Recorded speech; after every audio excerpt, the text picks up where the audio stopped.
ಅಡುಗೆ ಪ್ಯಾಷನ್ಗೆ ಎಲ್ಲರಿಗೂ ಸ್ವಾಗತ. ಇವತ್ತಿನ ಟಾಪಿಕ್ ಅಂತ ಹೇಳಿದರೆ, ಆದರೆ ಇವತ್ತು ನಾನು ಯಾಕೆ ಈ ವಿಡಿಯೋನ ಮಾಡ್ತಾ ಇದ್ದೇನೆ ಅಂತ ಹೇಳಿದರೆ, ತುಂಬ ಟೈಮಿಂದ ನೀವು ತಮ್ಮನೇಲಿ ನೋಡಿರ್ಬೋದು, ಹೇಗೆ ವೆಯ್ಟ್ ಲಾಸ್ ಮಾಡೋದು ಅನ್ನೋ ಟಾಪಿಕನ್ನು ತಗೊಂಡಿದ್ದೇನೆ ಅಲ್ವಾ.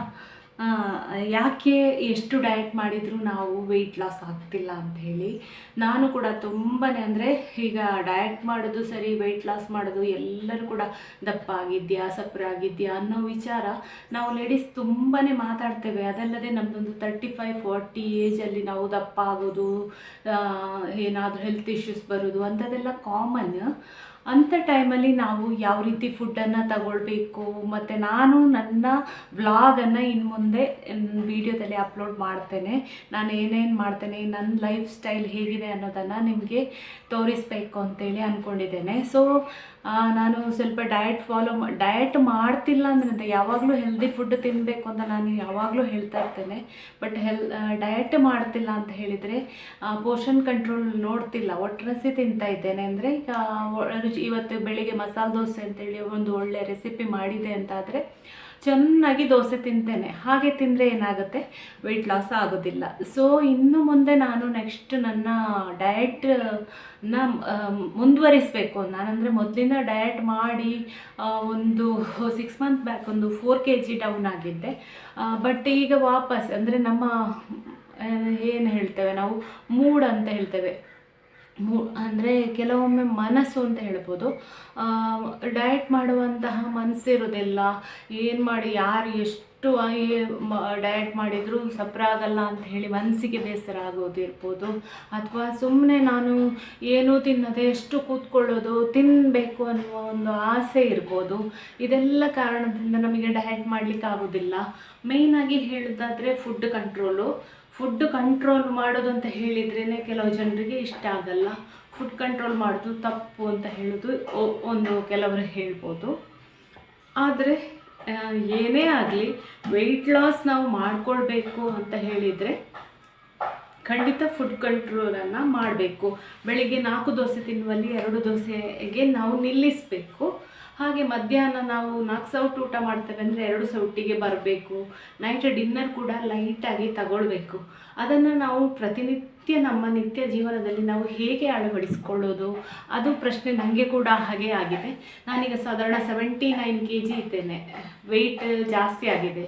ಅದೇ ಒಂದು ದೊಡ್ಡ ಟೆನ್ಷನ್ ಆಗಿದೆ. ಅಂದರೆ ನಾನು ಕುಕ್ಕಿಂಗ್ ರೆಸಿಪೀಸ್ ಎಲ್ಲ ಮಾಡ್ತಾ ಇರ್ತೇನಲ್ವ, ಅದು ರೆಸಿಪೀಸ್ ಮಾಡ್ತಿರ್ಬೇಕಾದ್ರೆ ಮನೆಯಲ್ಲಿ ಎಷ್ಟೇ ಆಗಲಿ ತಿಂಡಿ ಇದೇ ರುಚಿಯಾದದ್ದು ಮಾಡ್ತಾ ಇದ್ದೇವೆ ಅಂದರೆ ಅದನ್ನು ಟೇಸ್ಟ್ ನೋಡೋದು ಅಂತ ಹೇಳಿ ನಾವು ತಿಂತೇವೆ. ನಾನು ಕೂಡ ತುಂಬಾ ನನಗೆ ಫುಡ್ ಕ್ರೇವಿಂಗ್ಸ್ ಆಗೋದಾಗಿರ್ಬೋದು, ಏನಾದರೂ ಒಳ್ಳೆ ಫುಡ್ ನೋಡಿದರೆ ತಿನ್ನಬೇಕು ಅಂತ ಆಸೆ ಆಗೋದು ತುಂಬಾ ಇದೆ. ಇಂಥದನ್ನೆಲ್ಲ ನಾವು ಕಂಟ್ರೋಲ್ ಮಾಡಿಕೊಳ್ಬೇಕು.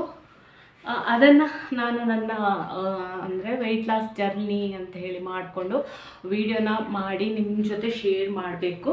ಹಾಗೆ ಮಾಡೋದ್ರಿಂದ ನನಗೊಂದು ಮೋಟಿವೇಟ್ ಆಗ್ತದೆ. ಯಾಕೆಂದರೆ ವಿಡಿಯೋ ಮಾಡಬೇಕು, ಅದಕ್ಕೋಸ್ಕರ ನಾನು ಡಯಟ್ ಮಾಡಬೇಕು, ಅಥವಾ ವಿಡಿಯೋದಲ್ಲಿ ನಾನು ಡಯಟ್ ರೆಸಿಪಿಯನ್ನು ಅಪ್ಲೋಡ್ ಮಾಡಬೇಕು ಅನ್ನೋ ಕಾರಣಕ್ಕಾದರೂ ನಾನು ಡಯಟ್ ಮಾಡ್ತೇನೆ. ಹಾಗೆ ನಾನು ಪ್ರತಿನಿತ್ಯ ಬೆಳಿಗ್ಗೆ ಯಾವ ರೀತಿ ಬಿಸಿನೀರು ಕುಡಿಯೋದಾಗಿರ್ಬೋದು, ಅಥವಾ ಏನಾದರೂ ಲೆಮನ್ ಜ್ಯೂಸ್ ಅಂಥದ್ದೆಲ್ಲ ಕುಡಿಯೋದಿರ್ಬೋದು, ಫ್ಯಾಟ್ ಕಟರ್ ಡ್ರಿಂಕ್ಸ್ ಅಂಥದ್ದೆಲ್ಲ ಸುಮಾರು ವೆಯ್ಟ್ ಲಾಸ್ ರೆಸಿಪೀಸ್ ನನ್ನ ಚಾನಲಲ್ಲಿ ಇದೆ, ನೀವು ಬೇಕಾದರೆ ನೋಡ್ಕೊಳ್ಬೋದು.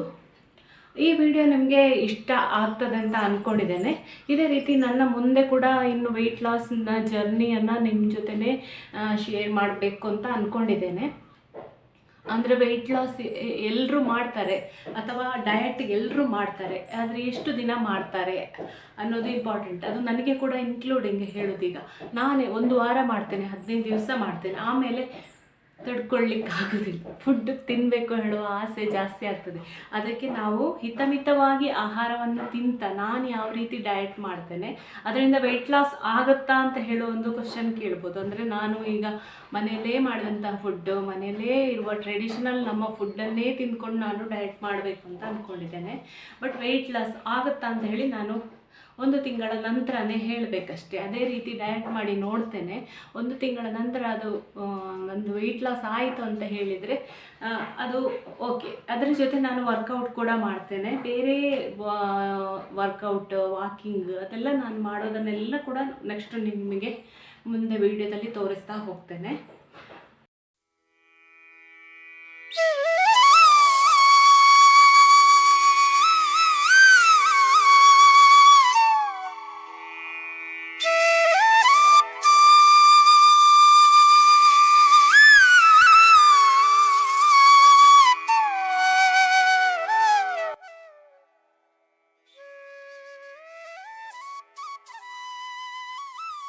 ಫ್ರೆಂಡ್ಸ್, ನಾನು ನನ್ನ ಮಾರ್ನಿಂಗ್ ರುಟೀನನ್ನು ನಿಮಗೆ ತೋರಿಸ್ತಾ ಇದ್ದೇನೆ. ಬೆಳಿಗ್ಗೆ ಸ್ವಲ್ಪ ಪಾತ್ರೆ ಎಲ್ಲ ತೊಳಿಲಿಕ್ಕಿತ್ತು, ಪಾತ್ರೆನೆಲ್ಲ ತೊಳೆದು ವಾಶ್ ಮಾಡ್ತಾ ಇದ್ದೆ. ಹಾಗೆ ನಾನು ಬೆಳಿಗ್ಗೆ ಫಸ್ಟು ವರ್ಕೌಟ್ ಮಾಡಿದೆ. ವರ್ಕೌಟ್ ಆದ ನಂತರ ನಾನೊಂದು ಡ್ರಿಂಕನ್ನು ಕುಡಿತೇನೆ. ಅಂದರೆ ನಾನು ಇದಕ್ಕೆ ಸ್ವಲ್ಪ ಶುಂಠಿ, ಹಾಗೆ ಅರ್ಧ ಚಮಚದಷ್ಟು ಜೀರಿಗೆ, ಅರ್ಧ ಚಮಚದಷ್ಟು ಬಡೆ ಸೊಪ್ಪು, ಹಾಗೆಯೇ ಸ್ವಲ್ಪ ಸಿನಮನ್ ಅಂದರೆ ದಾಲ್ಚಿನ್ನಿ ಚಕ್ಕೆಯನ್ನು ಹಾಕ್ಕೊಂಡು ಒಂದು 5 ನಿಮಿಷ ಕುದಿಸ್ಕೊಳ್ತೇನೆ. ಹೀಗೆ ಕುದಿಸ್ಕೊಂಡು ಆಮೇಲೆ ಇದನ್ನು ಶೋಧಿಸ್ಕೊಳ್ಳೋದು. ಇದು ತಣ್ಣಗಾದ್ಮೇಲೆ ಸ್ವಲ್ಪ, ಅಂದರೆ ತುಂಬ ಬಿಸಿ ಬಿಸಿ ಕುಡಿಯೋದಿಲ್ಲ, ಸ್ವಲ್ಪ ತಣ್ಣಗಾದ್ಮೇಲೆ ಸ್ವಲ್ಪ ಲಿಂಬೆ ಹುಳಿ, ಸ್ವಲ್ಪ ಜೇನುತುಪ್ಪ ಹಾಕ್ಕೊಂಡು ಕುಡಿಯೋದು. ಈ ಲಿಂಬೆ ಹಣ್ಣು ಹಾಕೋದ್ರಿಂದ ತುಂಬ ಒಳ್ಳೆಯದು. ಇದು ವೆಯ್ಟ್ ಲಾಸಿಗೆ ಹೆಲ್ಪ್ ಮಾಡ್ತದೆ ಅಂತ ಹೇಳ್ತಾರೆ. ಆದರೆ ನಾವು ಒಟ್ರಾಸಿ ಯಾವಾಗಾದರೂ ಒಮ್ಮೆ ಎಲ್ಲ ಕುಡಿದ್ರೆ ಅದರಿಂದ ರಿಸಲ್ಟ್ ಸಿಗಲಿಕ್ಕಿಲ್ಲ ಅಲ್ವಾ. ಅದಕ್ಕೆ ಇವತ್ತಿಂದ ನಾನು ಒಂದು ಚಾಲೆಂಜ್ ಆಗಿ ತಗೊಂಡಿದ್ದೇನೆ, ವೆಯ್ಟ್ ಲಾಸ್ ಮಾಡಿಕೊಳ್ಬೇಕು ಅಂತ ಹೇಳಿ. ಹಾಗೆ ನೀವು ಕೂಡ ನನಗೆ ಸಪೋರ್ಟ್ ಮಾಡಿ.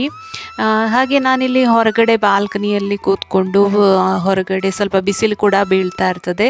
ಈ ಥರ ಬಿಸಿಲಲ್ಲಿ ಕೂತ್ಕೊಂಡು ಅಂದರೆ ನಂದು ವರ್ಕೌಟ್ ಅಂದರೆ 6:30 to 7:30 ನಾನು ವರ್ಕೌಟ್ ಮಾಡ್ತೇನೆ. ಆಮೇಲೆ ಈ ಡ್ರಿಂಕ್, ಅಂದರೆ ವರ್ಕೌಟ್ ಮಾಡಲಿಕ್ಕೆ ಮೊದಲೇ ನಾನು ಒಂದು ಗ್ಲಾಸ್ ನೀರು, ಹಾಗೆ ಇದು ಒಂದು 4 ಬಾದಾಮಿಯನ್ನು ತಗೊಳ್ತೇನೆ. ಅದು 6 ಗಂಟೆಗೆ. ಯಾಕೆಂದರೆ ಬೆಳಿಗ್ಗೆ 6 ಗಂಟೆಗೆ ನನಗೆ ಈ ಥರ ಜ್ಯೂಸ್ ಮಾಡ್ಕೊಳ್ಳಿಕ್ಕೆ ಟೈಮ್ ಇಲ್ಲ. ಹಾಗೆ ಅದು ಡ್ರಿಂಕ್ ಎಲ್ಲ ಆದ ಮೇಲೆ ಸ್ವಲ್ಪ ಮನೆ ಕೆಲಸ ಎಲ್ಲ ಇತ್ತು, ಅದನ್ನೆಲ್ಲ ಮುಗಿಸ್ಕೊಂಡು ಮತ್ತು ತಿಂಡಿ ಮಾಡಿಕೊಂಡೆ. ನಾನು ಇವತ್ತಿಂದ ಡಯಟ್ ಅಲ್ವಾ, ಹಾಗಾಗಿ ನಾನು ನೋಡಿಕೊಂಡು ರೆಸಿಪಿಯನ್ನು ಮಾಡ್ಕೊಳ್ಬೇಕು. ಇವತ್ತು ರಾಗಿ ಹಿಟ್ಟಿನ ದೋಸೆಯನ್ನು ಮಾಡಿದ್ದೇನೆ. ರಾಗಿ ಹಿಟ್ಟಿನ ದೋಸೆಯದ್ದು ರೆಸಿಪಿ ನಾನು ಮೊನ್ನೆ ಹಾಕಿದೆ, ನೀವು ನೋಡ್ಬೋದು. ಆದರೆ ನಾನು ಅದರಲ್ಲಿ ಸ್ವಲ್ಪ ಸೋಡದ ಹುಡಿ ಎಲ್ಲ ಸೇರಿಸಿ ಮಾಡಿದ್ದೆ. ಸೋಡದ ಹುಡಿ, ಅವಲಕ್ಕಿ ಮತ್ತು ಇದು ಗೋಧಿ ಹುಡಿ ಎಲ್ಲ ಸೇರಿಸಿ ಸಾಫ್ಟ್ ಆದ ದೋಸೆ ಮಾಡಿದ್ದೆ. ಬಟ್ ಈ ದೋಸೆಯನ್ನು ನಾನು ಸೋಡದ ಹುಡಿ ಹಾಕದೇನೆ ಅವಲಕ್ಕಿ, ಗೋಧಿ ಹುಡಿ, ರಾಗಿ ಹುಡಿ ಅಷ್ಟನ್ನು ಹಾಕ್ಕೊಂಡದ್ದು. ಇದಕ್ಕೆ ಸೋಡದ ಹುಡಿ ಹಾಕದೇನೆ ದೋಸೆ ಚೆನ್ನಾಗಿ ಬರ್ತದೆ, ಟೇಸ್ಟ್ ಆಗ್ತದೆ. ಹಾಗೆ ದೋಸೆ ಹಿಟ್ಟು, ಅವಲಕ್ಕಿ ಎಲ್ಲ ಹಾಕಿ ಒಮ್ಮೆ ಮಿಕ್ಸಿಗೆ ಹಾಕಿದ್ದೆ. ಮಿಕ್ಸಿಗೆ ಹಾಕಬೇಕಾದ್ರೆ ಸ್ವಲ್ಪ ಏಲಕ್ಕಿ, ಒಂದು ಸ್ವಲ್ಪ ಸ್ವೀಟಿಗೆ ಅಥವಾ ಕಲರಿಗೆ ಅಂತ ಹೇಳ್ಬೋದು, ಸಕ್ಕರೆ ಒಂದು 1/4 ಚಮಚದಷ್ಟು ಹಾಕಿದ್ದೆ ಅಷ್ಟೇ. ಅದೇ ಹಿಟ್ಟು, ಅದು ನಿನ್ನೆ ನಾನು ಹಿಟ್ಟು ಮಾಡಿದೆ. ಸೋಡದ ಹುಡಿ ಹಾಕಿ ನೀವು ಮಾಡಿಟ್ರೆ ಮರುದಿವಸಕ್ಕೆಲ್ಲ ಹಿಟ್ಟು ಫ್ರಿಜ್ಜಲ್ಲಿ ಇದ್ದರೂ ಕೂಡ ಅಷ್ಟು ಟೇಸ್ಟಾಗಿ ಬರೋದಿಲ್ಲ. ಇದಕ್ಕೆ ನಾನು ಸೋಡದ ಹುಡಿ ಹಾಕಿರಲಿಲ್ಲ, ಹಾಗೆ ತುಂಬ ಚೆನ್ನಾಗಿ ಬಂತು. ಹಾಗೆ ಟೀ ಕೂಡ ಮಾಡಿಕೊಂಡೆ, ಯಾಕೆಂದರೆ ಟೀ ಕುಡಿಯೋದು ನನಗೆ ಮೊದಲಿಂದ ರೂಢಿಯಾಗಿದೆ. ನಾನು ತುಂಬ ಟ್ರೈ ಮಾಡಿದೆ ಕೂಡ, ಟೀ ಬಿಡಬೇಕು, ವೆಯ್ಟ್ ಲಾಸ್ ಮಾಡುವಾಗ ಟೀ ಎಲ್ಲ ಕುಡಿಬಾರ್ದು ಅಂತೆಲ್ಲ ಹೇಳ್ತಾರೆ ಅಂಥೇಳಿ. ಬಟ್ ನನಗೆ ಎಷ್ಟೇ ಟ್ರೈ ಮಾಡಿದರೂ ಒಂದು ಅರ್ಧ ಗ್ಲಾಸ್ ಆದರೂ ಟೀ ಕುಡಿಲಿಲ್ಲ ಅಂದರೆ ಸಾಯಂಕಾಲ ಮತ್ತು ಏನು ಕೊಡೋದಿಲ್ಲ, ತಲೆನೋವು ಬಂದೇ ಬರ್ತದೆ. ತುಂಬ ಟ್ರೈ ಮಾಡಿದ್ದೇನೆ. ಹಾಗೆ ನಾನಿಲ್ಲಿ ಚಹಾ ಮಾಡಿದ್ದೆ, ಅದಕ್ಕೆ ಜೋನಿ ಬೆಲ್ಲವನ್ನು, ಒಂದು 1/4 ಚಮಚದಷ್ಟು ಬೆಲ್ಲವನ್ನು ಹಾಕಿದ್ದೇನೆ ಅಂತ ಹೇಳಿ ಸೇರಿಸ್ಕೊಂಡೆ. ಆದಷ್ಟು ಸಕ್ಕರೆಯನ್ನು ಬಿಡಬೇಕು ಅಂತ ಕೂಡ ಪ್ಲ್ಯಾನ್ ಮಾಡ್ಕೊಂಡಿದ್ದೇನೆ. ಆ ಸ್ವೀಟ್ ಮಾರ್ನಿಂಗ್ ಒಂದು ವರ್ಕೌಟ್ ನಾನು ಮಾಡ್ತೇನೆ. ಅದು ನಾನು ಆನ್ಲೈನ್ ಕ್ಲಾಸಿಗೆ ಜಾಯ್ನ್ ಆಗಿದ್ದೇನೆ. ಸೊ ಅದು ಕಮಿಟ್ಮೆಂಟ್ ಅಲ್ವಾ, ನಾವು ಒಬ್ಬರು ಗೈಡ್ ಮಾಡ್ತಾರೆ, ಅವ್ರು ಹೇಳಿದಾಗೆ ಮಾಡಬೇಕು ಅಂದರೆ ಬೆಳಿಗ್ಗೆ 6:30 ಎದ್ದು ಜಾಯ್ನ್ ಆಗಲೇಬೇಕು. ಹಾಗಾಗಿ ಕಮಿಟ್ಮೆಂಟ್ ಇದ್ದರೆ ನಾನು ಎಕ್ಸಸೈಸ್ ಮಾಡ್ತೇನೆ. ನನಗೆ ಸೋಂಬೇರಿತನ ಒಬ್ಬಳೇ ಆದರೆ ನಾನು ಖಂಡಿತ ಮಾಡೋದಿಲ್ಲ ಅಂಥೇಳಿ ನಾನು ಆನ್ಲೈನ್ ಕ್ಲಾಸಿಗೆ ಸೇರಿದ್ದು. ಅವರು ತುಂಬಾ ಚೆನ್ನಾಗಿ ನಮಗೆ ಗೈಡ್ ಮಾಡ್ತಾರೆ. ಅದೇ ರೀತಿ ವರ್ಕೌಟ್ ಆದಮೇಲೆ ನಾನು ತಿಂಡಿ ಎಲ್ಲ ಪ್ರಿಪೇರ್ ಮಾಡ್ತೇನೆ. ಟೀ ಮಾಡ್ಕೊಂಡಿದ್ದೇನೆ. ಟೀ ಕುಡಿಯೋದೇ ಇದ್ದರೆ ನನಗೆ ಆಗೋಲ್ಲ. ಹಾಗೆ ಒಂದು 1/2 ಗ್ಲಾಸ್ ಆದರೂ ನಾನು ಕುಡಿತೇನೆ. ಹಾಗೆ ಬೆಲ್ಲವನ್ನು ಚಹಾಕ್ಕೆ ಸೇರಿಸ್ಕೊಳ್ತೇನೆ. ಸಕ್ಕರೆ, ಬೆಲ್ಲ, ಸ್ವೀಟ್ ಎಲ್ಲವನ್ನು ಕೂಡ ಕಂಟ್ರೋಲ್ ಮಾಡಬೇಕು ಅಂತ ಅಂದ್ಕೊಂಡಿದ್ದೇನೆ. ಹಾಗೆ ನನ್ನ ಜರ್ನಿ ಹೇಗೆ ಆಗುತ್ತೆ ಅಂಥೇಳಿ ಮುಂದೆ ನೋಡುವ. ಇವತ್ತು ರಾಗಿ ದೋಸೆ ಮಾಡಿದೆ. ಫ್ರೆಂಡ್ಸ್, ನೀವು ಈ ಚಾನಲನ್ನು ಖಂಡಿತ ಸಬ್ಸ್ಕ್ರೈಬ್ ಮಾಡಿ. ನೀವು ಕೂಡ ನನ್ನ ಜೊತೆ ವೆಯ್ಟ್ ಲಾಸ್ ಜರ್ನಿಯಲ್ಲಿ ನಿಮ್ಮ ಜರ್ನಿ ಕೂಡ ಸ್ಟಾರ್ಟ್ ಮಾಡ್ಕೊಳ್ಬೋದು. ಈ ವಿಡಿಯೋ ಇಷ್ಟ ಆದರೆ ಖಂಡಿತ ಕಮೆಂಟ್ ಮಾಡಿ, ಹಾಗೆ ನಿಮ್ಮ ಬೇರೆಯವ್ರಿಗೆ ಕೂಡ ಶೇರ್ ಮಾಡಿ. ಹೀಗೇ ನಾನು ನನ್ನ ವೆಯ್ಟ್ ಲಾಸ್ ಜರ್ನಿಯನ್ನು ನಿಮ್ಮ ಜೊತೆ ಶೇರ್ ಮಾಡ್ತಾ ಇರ್ತೇನೆ. ನೀವು ಕೂಡ ನನ್ನ ಜೊತೆ ಬನ್ನಿ, ಸಪೋರ್ಟ್ ಮಾಡಿ ನನಗೆ. ಹಾಗೆ ಬೇರೆ ಬೇರೆ ವೆಯ್ಟ್ ಲಾಸ್ ರೆಸಿಪಿಗಳನ್ನು ಕೂಡ ಹಾಕ್ತಾ ಇರ್ತೇನೆ. ನನ್ನ ಲಾಗ್ ಇಷ್ಟ ಆದರೆ ಖಂಡಿತ ಲೈಕ್ ಮಾಡಿ, ಹಾಗೆಯೇ ಕಮೆಂಟ್ ಮಾಡಿ, ಹಾಗೆಯೇ ಸಬ್ಸ್ಕ್ರೈಬ್ ಆಗೋದನ್ನು ಮರಿಬೇಡಿ. ಈಗ ಡಯಟ್ ಮಾಡಬೇಕಾದ್ರೆ ಸ್ಟಾರ್ಟಿಂಗ್ ಒಮ್ಮೆಲೆಲ್ಲ ಕಟ್ ಡೌನ್ ಮಾಡೋದಿಲ್ಲ, ಸ್ವಲ್ಪ ಸ್ವಲ್ಪನೇ ಎಲ್ಲವನ್ನು ಕಟ್ ಡೌನ್ ಮಾಡ್ತಾ ಬರ್ತೇನೆ. ಹಾಗೆಯೇ ನಾನು ಮಧ್ಯಾಹ್ನ ಮತ್ತು ನೈಟಿದ್ದು ರೆಸಿಪೀಸ್ ಏನು ಮಾಡಿದೆ, ಏನು ತಿಂದೆ ಅನ್ನೋದನ್ನು ನಾಳೆ ಬ್ಲಾಗಲ್ಲಿ ಹಾಕ್ತೇನೆ. ಇವತ್ತಿದ್ದು ಬೆಳಿಗ್ಗೆದು ಫ್ಯಾಟ್ ಕಟರ್ ಡ್ರಿಂಕ್, ಹಾಗೆ ಮಾರ್ನಿಂಗ್ ಬ್ರೇಕ್ಫಾಸ್ಟು, ಹಾಗೆ ನನ್ನ ವರ್ಕೌಟ್ ಬಗ್ಗೆ ನಾನು ನಿಮಗೆ ಹೇಳಿದ್ದೇನೆ. ನಾನಂದರೆ ವರ್ಕೌಟ್ ಅಂದರೆ ಆನ್ಲೈನ್ ವರ್ಕೌಟ್ ಕ್ಲಾಸಿಗೆ ಜಾಯ್ನ್ ಆಗಿದ್ದೇನೆ. ಅದು ಸುಮಾರು 1 ವರ್ಷದಿಂದ ನಾನು ವರ್ಕೌಟ್ ಮಾಡ್ತಾ ಇದ್ದೇನೆ. ಒಬ್ಬರು ಟೀಚರ್ ಇದ್ದಾರೆ,